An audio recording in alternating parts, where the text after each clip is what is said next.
everyone, welcome to another video on my channel. I'm Marshall3498, and today's motovlog topic, what I'd like to talk about is, what my channel is mostly based upon, is motorcycle topic related. And that topic is my new winter riding jacket, and that winter riding jacket is a Rev'it Horizon 2. I've only put a couple hours riding time in it now that it's starting to get colder weather here where I live in the east part of Tennessee in the south, the southern part of the United States.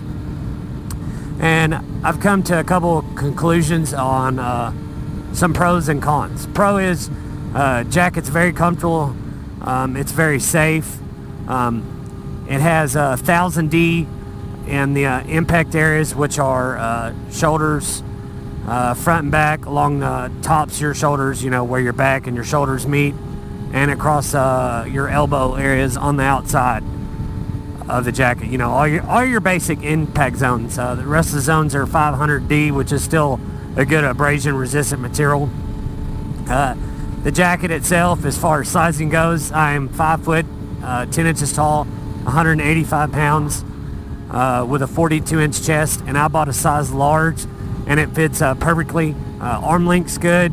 It does feel a little tight up in the armpit area where it doesn't really have, this jacket doesn't really have accordion stretch panels, but I think once it breaks in a little bit and I get used to the different way it fits versus my perf leather coat that I usually wear in the warmer time of the year, it'll be fine. It's just something to get used to. That and the high collar part that's made for more winter riding, especially in the fall and spring when it's still cool. As far as in bad weather, it's got a high collar for not only that, but for if you happen to wear the jacket while it's raining. So the high collar, the only bad part about it is I wear a Shoei RF 1200 to give you some instance. And my bike is, you know, mostly upright, but not totally. I would maybe kind of consider it the 3/4 ride position, just barely lean forward, but not very much to be uncomfortable. And what happens is where I'm barely lean forward, and my head is, you know, where to see well, where my head is kind of tilted back some. That back part of the collar hits the very bottom part of my helmet, the neck roll area. And that is a little bit of annoying, but it's not nothing that I can't get used to over time. So the jacket itself comes with a fully quilted liner, both in the sleeves and in the chest. It is SazTech, I believe it's called, or something like that, as far as the kind of waterproofing it has. It's not Gore-Tex, because it's nowhere near the price point of Gore-Tex. But it's a good mid-level jacket, I think, especially what I mainly bought it for, and that is the colder times of year. That is, you know, late fall through winter and early spring before it starts warming up.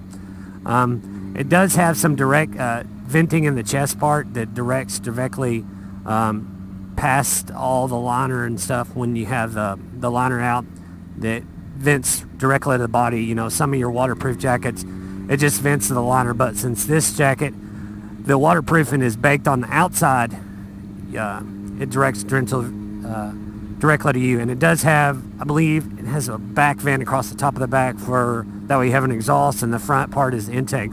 However, it doesn't have any intake part on the arms or like the armpit area, or like, you know, the side right there where your armpit and your ribs meet. But you know, for what the intended purpose that I bought the jacket for, and that is colder temps, I think it'll be fine. It's kind of labeled as a 4-season jacket, so to speak, because of the intake and exhaust direct venting. But if you live in some place like I do in the southern part of the United States where the summers are really hot, I think this jacket would be just too hot if it was any above, say, 65 degrees, even with the liner out.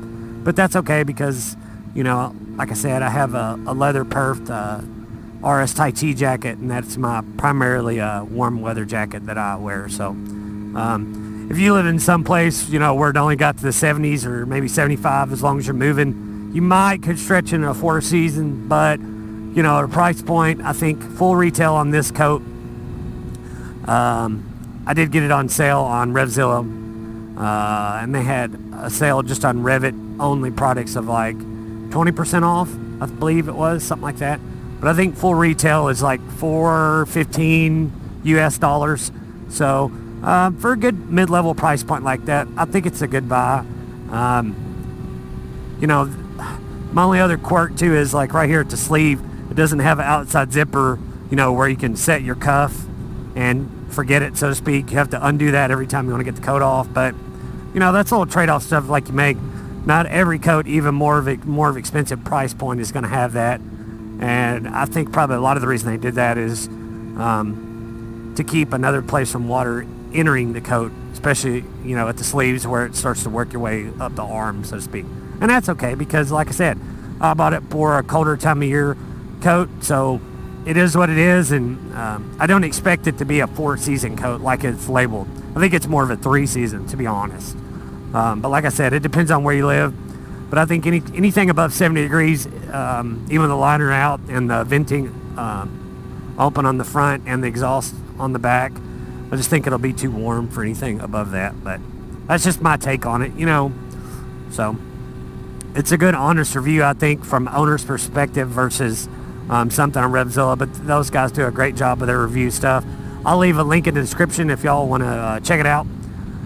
It is kind of a touring fit also, which means it's not baggy, but it's not sport cut either, like some of the Dainese brand stuff, where that's primarily all their stuff is real svelte fit, you know, where if you're not in really good shape, it's just going to be too tight everywhere. But it's a good touring fit, you know. Like I said, it's comfortable. It is hip length, and by hip length meaning where the top of your hips start, not the bottom. Like, you know, on my bike, the way I sit on it right now, it's at the very bottom of my tailbone, so I'm not sitting on it as far as where the jacket's at. So just thought I'd do a moto vlog review for you guys of some gear that I currently own. And like I said, I've only worn it a couple hours now. It's like 50 degrees, and I do have a small thin Under Armour coat on under, you know, just for a base layer.